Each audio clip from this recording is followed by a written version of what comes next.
Welcome back to Catamount Corner. With most of the winter seasons already underway, just one UVM team is set to open its year in December. Yeah, and it is one of the biggest squads in the athletic department at Vermont, Indoor Track and Field.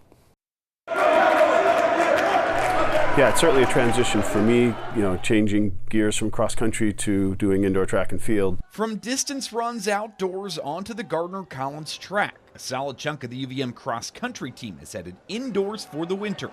But that is just a small subset of the larger Catamount Track and Field program. I run mid-distance. I don't participate in the cross-country races, but I do train through that season with the cross-country team. For those participants who are not cross-country runners, which is, the lion's share of, your sprinters, jumpers, hurdlers, throwers, it's been kind of a steady progression toward getting ready for what December brings. So that group has been hard at work over the past few months, and especially ramping things up lately. We've been doing a lot of strength training to just full body in order to maintain that strength and the conditioning that we're going to endure over the outdoor season and indoor. Other sports will often have coaches dedicated to offense or defense, with the head coach overseeing everything.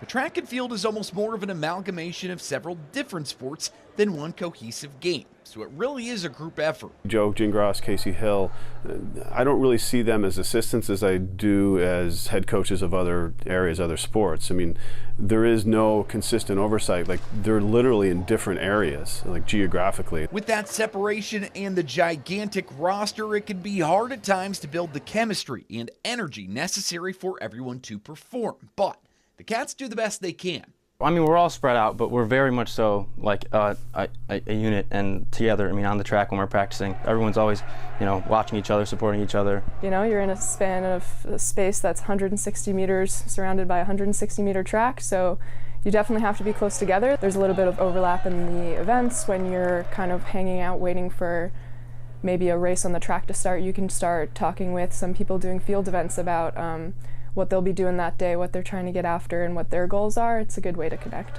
Ultimately, the goal is to find a way for everyone to be peaking in mid-February when the Cats head to the track at New Balance in Boston for the America East Indoor Championships.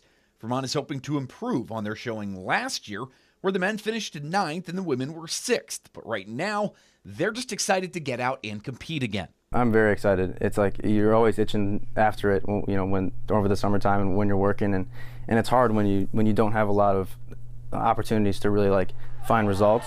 So it's when you get a chance to do what you want to do and you do it, it's a really good feeling.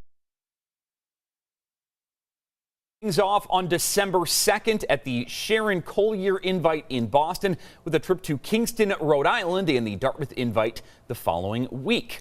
Another interesting thing to keep an eye on with the indoor track team, a lot of freshmen will be coming into the fold, and Coach Belfield thinks some can contribute right away, especially a couple of locals. Genevieve Broza from Essex and Riley Garrow from Colchester, a couple of names that he mentioned. The Cats also welcoming in a pretty good decathlete from South Burlington on the men's side as well, Jack.